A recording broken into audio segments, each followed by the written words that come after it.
still need to throttle back athletically, or how does that? Well, we try to say things in our room. It's kind of an oxymoron to football sometimes. We say be slow until it's time to be fast. And what that really means is have patience. And I think that's where you see when young guys go out there that you guys have an innate ability to just go hard and go fast and go to the ball. Some guys have that. Then some guys never quite slow the game down. In order to slow the game down, that's when you really start to understand what's happening around you. You have awareness of what's going on. I think that's what it allowed Ryan to do. You know, he couldn't practice as much. He had to take some reps off, so he had to be in the back where he was just taking those mental reps. And that's really one of those things that he really needed, because it allowed him to slow the game down so he could play with some patience. Because as you see, Ryan, the guy that's very quick, very fast, does a lot of things in that sense, and that can hurt you every bit as much as it can help you. So there's two opposite ends of the spectrum. You got a guy that runs 5 flat that doesn't get out of position a whole lot because he's not overrunning and he's not too fast. And then you got a guy that runs really fast that some of his biggest problems are he goes too quick and he jumps at things. And all in all, the ability to slow the game down is key. You see a difference in maybe the knowledge that he has defensively, especially as he has to watch all 15 workouts this spring? Yeah, I mean, Ryan he's a kid that understands the game of football. That's what he's doing a better job of. He's learning. He wants to learn the game of football, not just go out and make plays.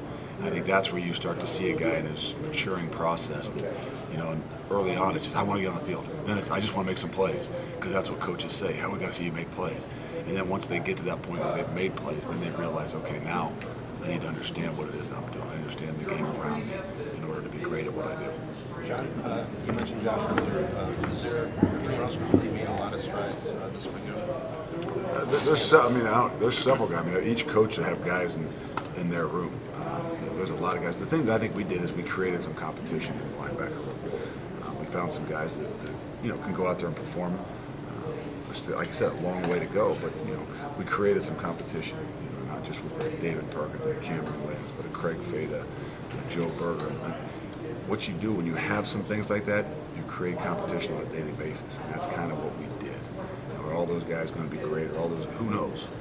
But the ability to create that competition on a daily basis, to be able to move guys around, really keeps those guys' interest and sparked, and it allows them to grow. With as many guys as you lost on defense, outsiders might look and say, well, they'll take a step back on defense.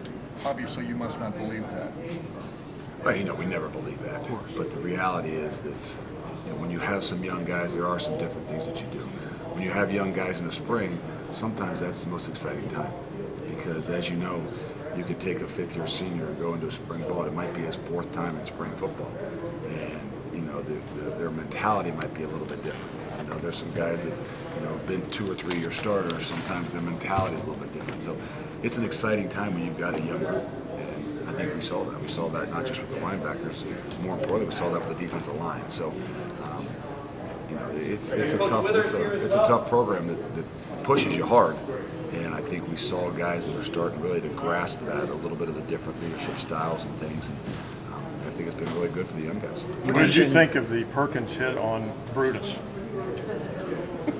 I'm glad you're asking me about that 2 weeks after the fact. I know, I haven't spoken to you. I wouldn't have spoken about it, or I wouldn't have. It makes probably for good humor when you put it on, but at the time, I'd like to. No, I wouldn't like to know what was going through his mind, really. But I'd like to tell you it was planned. We had it all set up. Brutus knew it was coming. But the reality is that there's some guys that just react and respond, and we push them to be very reactive. We push them to back themselves in the corner, and what do? And sometimes you end up seeing what guys do.